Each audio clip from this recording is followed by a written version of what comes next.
custom Basumatary होननाय सासे सुबुङा जों आगोलाव बुंबाय थाखादों बेहा मोनसे कम्पानि दङ गेसाव बेदर बानायग्रा मोनसे कम्पानि आरो बे कम्पानिनि मालिकआ कास्टमाबो गतिके बिथांनि ब्रेनाव बेबायदि गेसाव खोथानि बादै मा खोथा आसलते फैथावथावमोन निमखि मोखां आरो हान्टार बिनि एक्सप्रेसन हान्टार माने बेखौ जेब्लानो नुयो सासे हान्टार बायदि नुयो आरो मोखाङा नायबाथ' माने निमखि फिथाया सा दखानाव मोनग्रा निमखिया बेबायदि बिनि मोखां सासेयाथ' रायजोनि सिगाङाव मालाबा खोथा बुंनायखौ नुदों नङा होनबा होननानै बिथांनि स्पिचआव प्रत्येकटा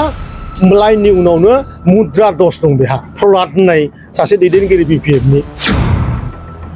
बिहा माने मुद्रा दस गोनां मुद्रा दसासो बेबायदि प्रत्येकटा खोथानि उनाव नङा होनबा होननानै खोथाखौ रायलायो आरो गावनो जुदि लिडार बा रायजोनाव एथ'राब माने सोंनानै नङा होनबा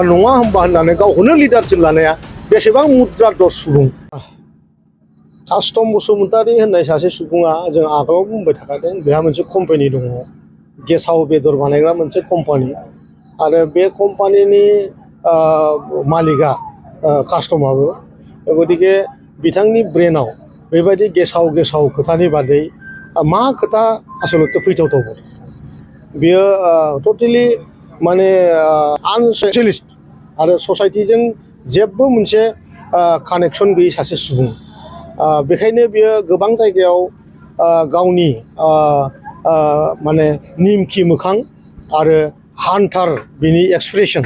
हान्टार माने बेखौ जेब्लानो नुयो सासे हान्टार बायदि नुयो आरो मोखाङा नायबाथ' माने निमखि फिथाया सा दखानाव मोनग्रा निमखिया बेबायदि बिनि मोखां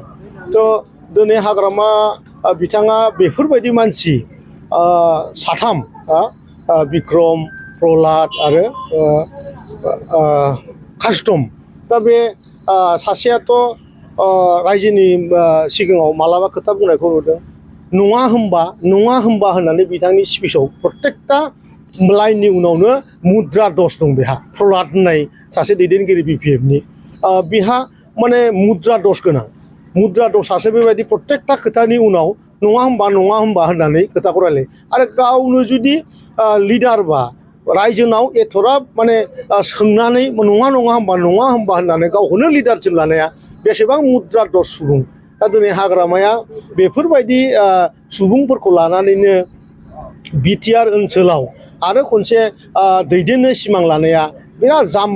जाम्बाफोरनि मोनसे माने जाम्बा आखुफोरखौसो देखायगासिनो दं आरोखि बेवहाय आङो मोनसे खोथाखौसो एसे माने दुखु नांदों बेनो जाहैबाय मसलपुरनि समस्थिनि रायजो राजाखौ बियो जाम्बा होनदों माने मसलपुराव जाम्बा मानसिफ्रासो भट होयो होननानै दा गतिके बिनि फिन साजाखौ फैगौ बिटिसि निर्बाचनाव मसलपुरनि रायजो राजाया बिटिसिनि भितरावनो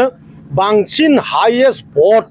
50,000 भट लानानै बिनि साजाखौ होनो थांगासिनो दं बेखौ मसलपुरनि रायजो राजाया जानजि खाजोबनानै दं आरोखि